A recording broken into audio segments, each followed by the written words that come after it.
ዕለት ዕስራ የካቲት በስመ አብ ወወልድ ወመንፈስ ቅዱስ አሃዱ አምላክ።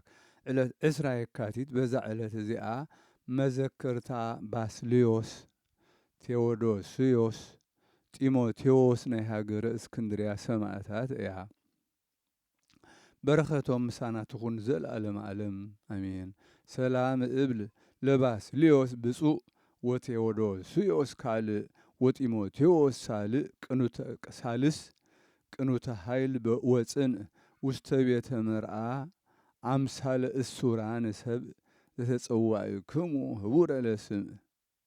ሰላም እብል ንባስልዮስ ብፁዕ ንቴዎዶስዮስ ውን ካልኣይ ማለት እዩ። ጢሞቴዎስ ከዓ ሳልሳይ ቅኑት ኃይል ጽኑዕ ናብ ቤት መርዓ በምሳል ዕዱማት ሰብ ዝተጸዋዕኩም ሓቢርኩም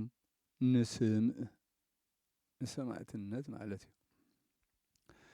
በዛ ዕለት እዚኣ ብፁዕ ጴጥሮስ ናይ እስክንድርያ ሊቀ ጳጳሳት ኣዕረፈ። ንሱ ቁፅሩ ካብቶም 24 ኣበው ሊቃነ ጳጳሳት እዩ።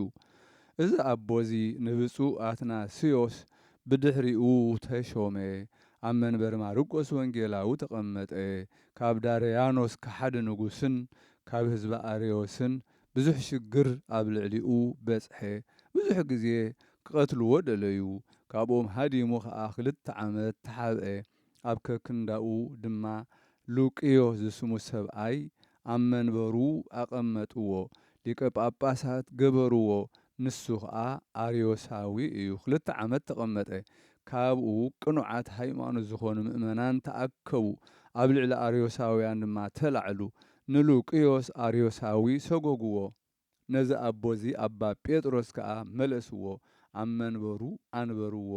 7 ዓመት ተቐመጠ።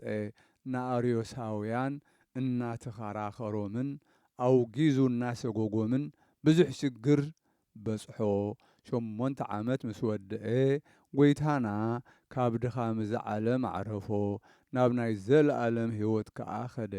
በረኸቱ ምሳና ትኹን ዘለዓለም ዓለም አሜን።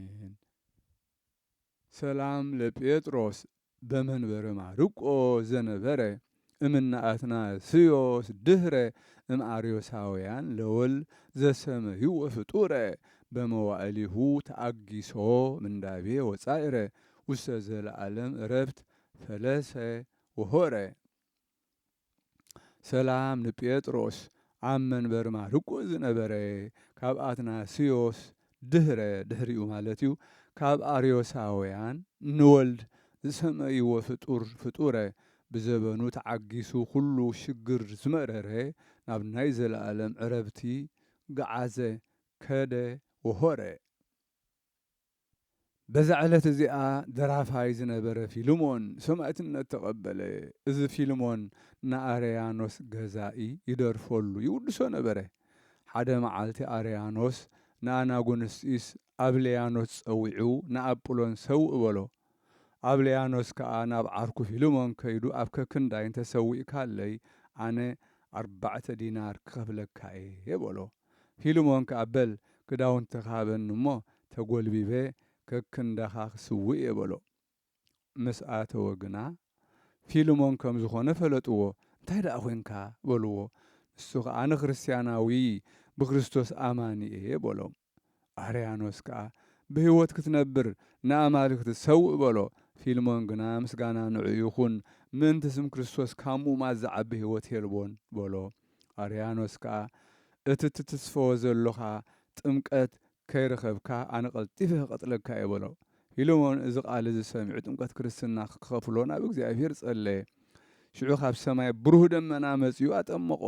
ኣርያኖስ ከዓ 3 ወታሃደራት ኣዚዙ እንተሓፈረ ጽፍዕዎ በሎም። ፊልሞን ከዓ ካብዚ ዝገደደን ተጸፍዑን እኳ ኣይሓፍርን እየ፣ ምክንያቱ መላእክቲ እግዚኣብሔር በኣይ ክሕጐሱ እርኢ ኣለኹ በሎም። ኣርያኖስ ሰቒሎም ብኹናት ገይሮም ክወግኡ ኣዘዘ። ዋላ ሓንቲ ኣይተንከፎን። ንኣርያኖስ ከዓ ጥዑይ ኣሎ ገለ ይኮነን ኢሎም ነገርዎ። ደጊሙ ከዓ መሊስኩም ሕጂ እውን ውግእዎ ኢሉ ኣዘዘ። ሓንቲ ኹናት ተመሊሳ ዓይነ ኣርያኖስ መንጠለቶ። ካብኡ ካብ ስቕለት ከውርድዎ ምስ ኣብልያኖስ ርእሱ ብሰይፊ ቆርጽዎም ኣዘዘ። ብኸምዚ ሰማዕትነቶም ፈጸሙ። ንኣርያኖስ ከዓ ካብ ደም እዞም ቅዱሳን ወሲዱ ዓይኑ ክቐብእ እሞ ከም ዝሓዉ መኸርዎ። ንሱ ከዓ ካብቲ ደም ቁሩብ ወሲዱ ኣብ ዓይኑ ቀብኦ እሞ ሓወየ። ሽዑ ረኣየ ብጎይታና የሱስ ክርስቶስ ከዓ ኣመነ። ምስጋና ንዑ ይኹን። ሽዑ ንኹሎም እሱራት ፈትሖም። ንርእሱ ብኢድ ዲዮቅልጥያኖስ ሰማዕትነት ተቐበለ። ናይዞም ቅዱሳን በረኸት ምሳና ይኹን ንዘለዓለም ዓለም ኣሚን። ሰላም ለከ መኣንዝር ፊልሞን ዘፈጸምከ ስምዓ ድህረ ኣስቃላን እንዘ ትብል አንተ ቅድመ መኮንን አልቦ ሃይው በሰዊእ ለጣዖት ምኑን ከመ መዊት በክርስቶስ መድህን።